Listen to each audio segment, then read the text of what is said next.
दोस्तों, मैं आपको लेकर चलता हूँ प्राचीन काल में 16वीं और 17वीं शताब्दी में, जब इंसान मॉडर्न एरा की तरफ अपना पहला कदम बढ़ा चुका था। हमारी एस्ट्रोनॉमी डेवलप होने लगी थी। इंसान समुद्रों के रास्ते दूरी तय करने लगे थे। नई नई जगहों की डिस्कवरीज होने लगी थी।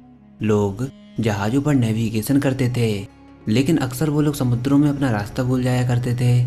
इसी परेशानी को दूर करने के लिए एक डिवाइस बनाई गई, जिसमें हम सूरज और चांद की पोजीशन होराइजन के साथ देखकर दिशाओं का पता लगाते थे।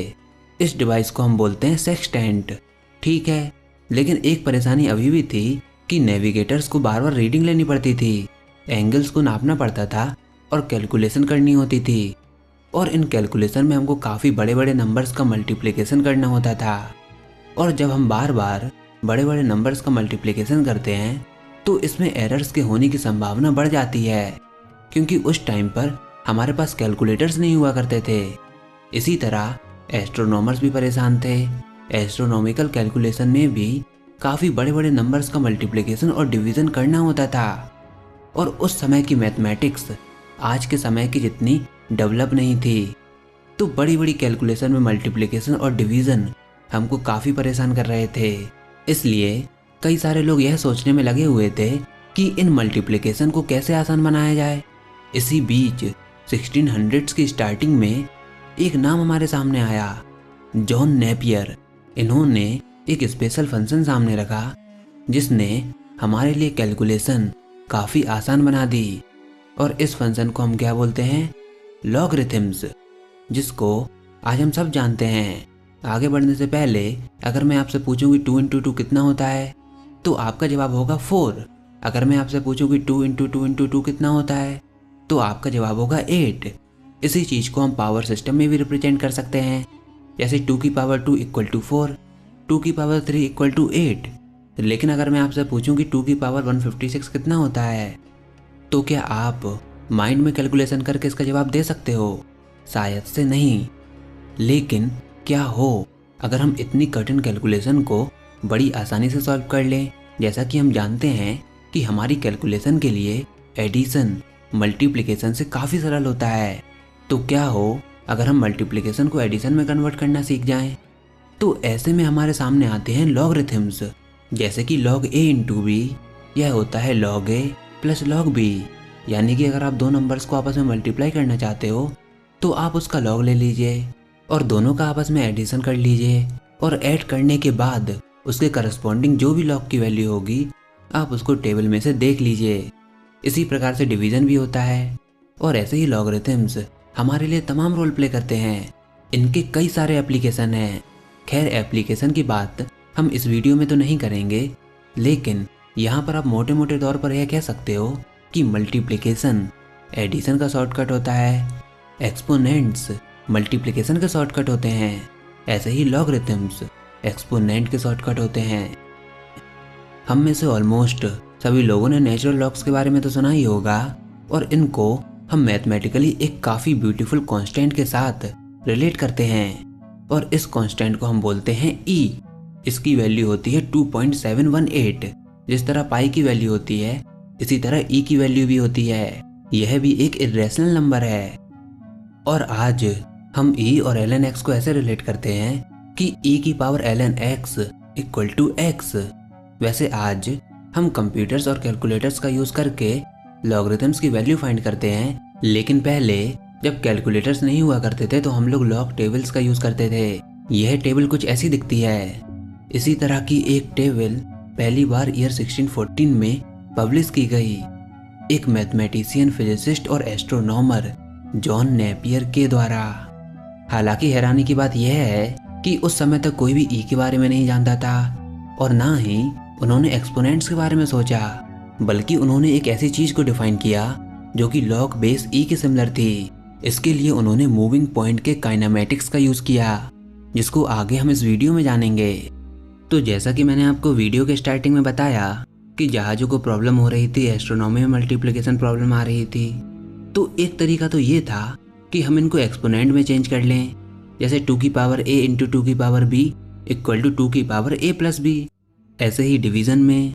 लेकिन दिक्कत क्या थी कि उस समय तक लोग इस चीज़ के बारे में बिल्कुल नहीं जानते थे।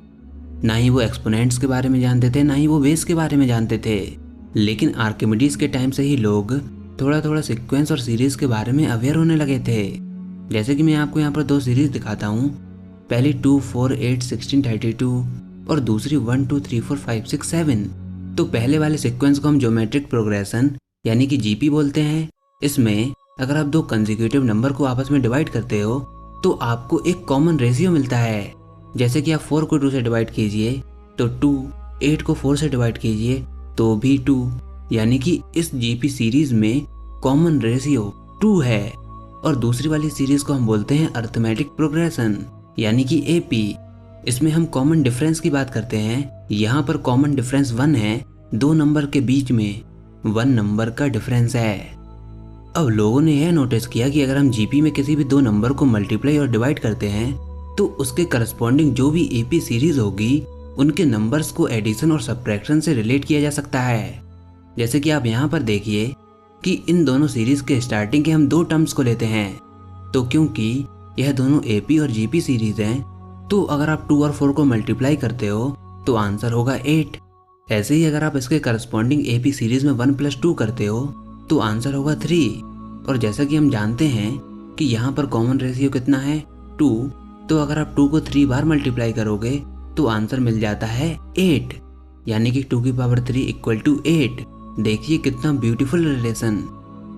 खैर, आज हम इस चीज के बारे में काफी अच्छे से जानते हैं कि ऐसा क्यों होता है, लेकिन उस समय के लिए ये नई चीज थी। तो नेपियर्स एक ऐसी टेबल बनाना चाहते थे जिसमें नंबर्स के ज्योमेट्रिक प्रोग्रेशन को अरिथमेटिक प्रोग्रेशन के संग रिलेट कर दिया जाए और मल्टीप्लिकेशन और डिवीजन को इजी एडिशन और सब्ट्रैक्शन में बदल दिया जाए। अब हम जानेंगे कि यह रिलेशन उन्होंने कैसे सेट किया, तो ध्यान से सुनते जाइएगा। सबसे पहले उन्होंने एक इनफाइनाइट डिस्टेंस की लाइन ली AB। इस लाइन AB में एक पॉइंट मौजूद है P और वह मूव कर रहा है जिसकी स्पीड यूनिफॉर्म नहीं है, बल्कि इसकी स्पीड कम होती जाती है जैसे जैसे B की तरफ अप्रोच करता है। यानी कि ये पॉइंट P कभी भी B तक नहीं पहुंच सकता। तो इस पॉइंट की स्पीड किसके प्रोपोर्शनल है कि जितना डिस्टेंस बचा हुआ है। अब सपोज आप एक रेगुलर टाइम इंटरवल मान लीजिए 1 सेकेंड। 1 सेकेंड में आप डिस्टेंस को मेजर करते जाते हो कि कितना डिस्टेंस रह गया है B की तरफ पहुंचने में। तो हर 1 सेकेंड में आपको एक नंबर मिलेगा जो कि एक डिक्रीजिंग ज्योमेट्रिक प्रोग्रेशन की सीरीज फॉर्म करेगा। और आप इसको प्रैक्टिकली भी देख सकते हो कि डिस्टेंस के बढ़ने से स्पीड कम हो रही है तो जो सीरीज फॉर्म होगी वो भी एक डिक्रीजिंग सीरीज ही होगी।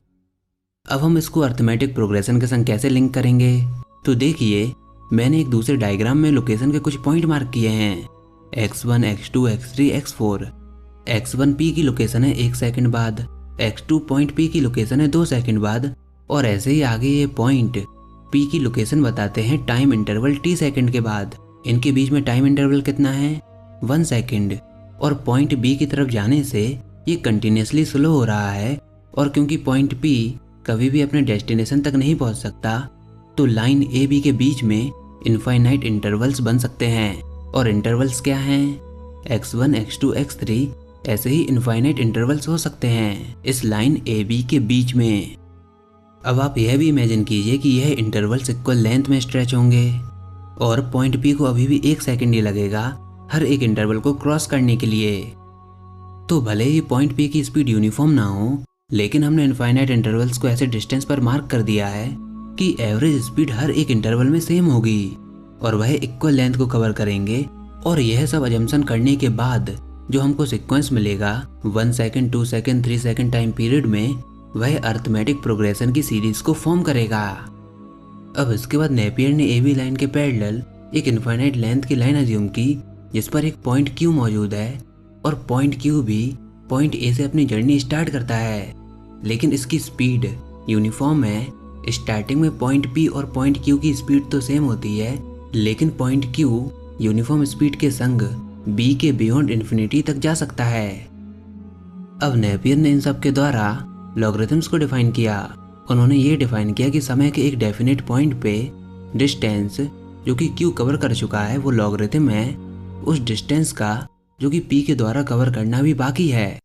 इसको अभी हम मैथमेटिकली भी समझेंगे तो और क्लियर हो जाएगा। इससे पी की जर्नी के जितने भी ज्योमेट्रिक प्रोग्रेशन हैं वह क्यू की जर्नी के अर्थमेटिक प्रोग्रेशन से लिंक होते हैं। नेपियर ने इस लाइन सेगमेंट की लेंथ ए बी को काफी बड़ा माना, 10⁷ यूनिट। उन्होंने इतनी बड़ी वैल्यू को एस्ट्रोनॉमिकल कैलकुलेशन को ध्यान में रखकर लिया है जिससे कि एक्यूरेसी बनी रहे। उन्होंने पी की भी इनिशियल स्पीड को 10⁻7 ही माना है। तो अभी मैंने आपको क्या बताया कि distance travel by q is logarithmic function of distance left to be travel by p. इसको मैथमेटिकली लिखेंगे तो क्या आएगा, x/10⁷ equal to log y/10⁷। इस लॉग को हम नेपियर्स लॉग बोलेंगे। तो x क्या है, डिस्टेंस जो कि p के द्वारा कवर करना भी बाकी है, और y क्या है, डिस्टेंस जो कि q ने ऑलरेडी कवर कर ली है। इस मैथमेटिकल इक्वेशन को आप ध्यान से नोट कर लीजिए, ध्यान से देख लीजिए। यह वही है जो कि मैंने अभी आपको कहा था, बस मैथमेटिकल फॉर्म में। अब मैं अपने मन से लॉग की जगह पर 1/e रख दूंगा। हालांकि उस समय तक एक्चुअल में e इन्वेंट भी नहीं हुआ था, यह हमने अपने मन से रखा है। ऐसा हमने मान लिया है कि 1/e लॉग के बराबर होता है। आगे जाकर हम ये क्रॉस वेरीफाई करेंगे कि हमारी ये स्टेटमेंट सही है या नहीं। एक और चीज, उस समय तक कैलकुलस इन्वेंट नहीं हुई थी, तो नेपियर की लॉगरिथम अप्रोक्सीमेशन टेबल में हमको x और y में ये रिलेशन देखने को मिलता है, x/10⁷ इक्वल टू 1 माइनस 1/10⁷ की होल पावर y। इसको आप अपनी स्क्रीन पर देख सकते हो। अब इसी इक्वेशन को हम दूसरे तरीके से लिखेंगे। पावर वाली टर्म में हम 10⁷ से मल्टीप्लाई और डिवाइड कर देंगे। ये दूसरी वाली इक्वेशन को देखिए, हम चाहें तो 10⁷ और 10⁷ को कैंसिल कर सकते हैं, लेकिन हम इसको एक अलग फॉर्म में बना रहे हैं। तो ये जो मैंने रेड कलर से अंडरलाइन किया है, इसको हम नेपियर लॉग भी कह सकते हैं। अब अगर आप ई के बारे में काफ़ी अच्छे से जानते हो तो आप एक ब्यूटीफुल एक्सप्रेशन के बारे में भी जानते होंगे जो कि आपकी स्क्रीन पर लिखी हुई है, limit n tends to infinity 1 + x/n की whole power n equal to e की पावर x। यह रिलेशन कैसे आई? ये नेपियर के टाइम के बाद आई थी, वो इसके बारे में कुछ भी नहीं जानते थे। अब अगर आप इस रिलेशन में x की जगह पर -1 रख दो तो राइट हैंड साइड पर आपको मिलेगा e की पावर -1, जिसको हम 1/e भी लिख सकते हैं। अब n की जगह पर 10⁷ रख दीजिए तो आपको क्या मिलेगा, 1 - 1/10⁷ की होल पावर 10⁷, जैसा कि आप स्क्रीन पर देख सकते हो। इसकी वैल्यू किसके बराबर है, 1/e। और इसको आप ध्यान से देखिए, यह वही इक्वेशन है जो नेपियर के लॉगरिथम में बेस का काम कर रही है। इसकी जगह पर आप 1/e भी लिख सकते हो। तो अगर नेपियर की इस वैल्यू को हम लॉग का नाम देते हैं तो वह अप्रोक्सीमेटली बराबर होगी 1/e के। देखिए कितना अमेजिंग। और यही रीजन है कि नेपियर के वर्क में पूरी मैथमेटिकल हिस्ट्री में पहली बार e का अपीयरेंस हुआ है, और उनको नेचुरल लॉगरिथम्स को इन्वेंट करने के लिए टोटल क्रेडिट भी दिया जाता है। हालांकि उनको यह भी नहीं पता था कि e क्या होता है। उन्होंने कभी भी इसको नहीं देखा, ना ही इसके बारे में कभी सुना। e के बारे में तो हमको बाद में पता चला, और हमको बाद में ये भी पता चला कि 1/e नेचुरल लॉग के बराबर होता है। तो फ्रेंड्स, ये सब कैसे हुआ, आई थिंक आपको ये समझ में आ गया होगा कि कैसे नेपियर्स e के बारे में जानते भी नहीं थे, फिर भी उनकी लॉगरिथम e के संग अप्रोक्सीमेटली रिलेटेड थी। खैर, इस वीडियो का मैथमेटिकल पार्ट थोड़ा कॉम्प्लिकेटेड था, तो अगर आपको ये एक बार में समझ में नहीं आई है तो आप इसको दोबारा जरूर देखिएगा। तो फ्रेंड्स, यह सब था आज की वीडियो में।